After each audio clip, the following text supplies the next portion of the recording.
नमस्कार. ही रेसिपी आपली मगाचं लाईव्ह चालू होतं त्याच्यातली आहे. कारण त्यात पूर्ण दाखवायला झालं नाही, कारण ती पटकन ग्रीन स्क्रीन आली त्याच्यामुळे सगळं राहून गेलं. मग आता हा आपण भाजून घेतला मसाला मिक्सरला वाटून घ्यायचा आहे.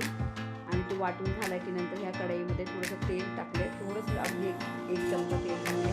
त्याच्यामध्ये पाव चमचा छोटा हळद टाकली आणि असं हळद हे करून घ्यायची, थोडंसं परतून घ्यायची तेलामध्ये. आणि नंतर मग आपण हा मसाला तेलामध्ये टाकून घ्यायचा आणि चांगलं याला तेल सुटेपर्यंत परतून घ्यायचं आहे. नंतर तुमच्या तिखटानुसार तुम्ही मिरची पावडर टाकू शकता. मी 3 चमचे मिरची पावडर टाकली. आपला थोडासा मसाला आहे हा तो टाकला आहे आणि ते टाकून आपण चांगलं ह्याला परतून घ्यायचं आहे. परतून घेतलं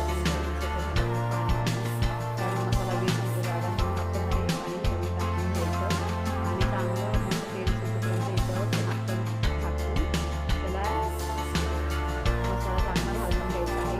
त्याच्यात तुम्ही टाकली आहे.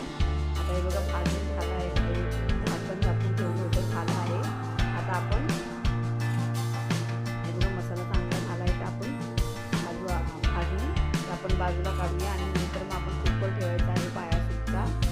आता पायासूपचा कुकर जर तुम्हाला पायासूप असंच प्यायचं असेल तुम्ही असं खाऊ शकता, नंतर मी याच्यामध्ये थोडंसं चवीनुसार मीठ टाकलं, कारण पहिलं पण आपण शिजवताना मीठ टाकलं होतं.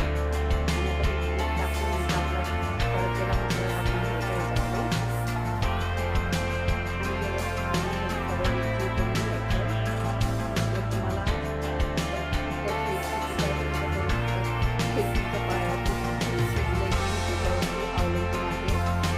आता आपलं पायासूप याला काय मसाला चांगला शिजावा म्हणून चांगलं गॅस कमी करून याला कमी गॅसवरती 1 5 ते 6 मिनिटं शिजवून घ्यायचं. बस झालं. आता हे आपली चुना तयार आहे. मस्त सगळं पैसे आणि मस्त आपलं पायासूप कशी वाटली मला कमेंट करून सांगा. पूर्ण रेसिपी माझ्या लाईव्हवरती आहे, तर तुम्ही जाऊन बघू शकता. आणि प्लीज सबस्क्राईब करा. धन्यवाद.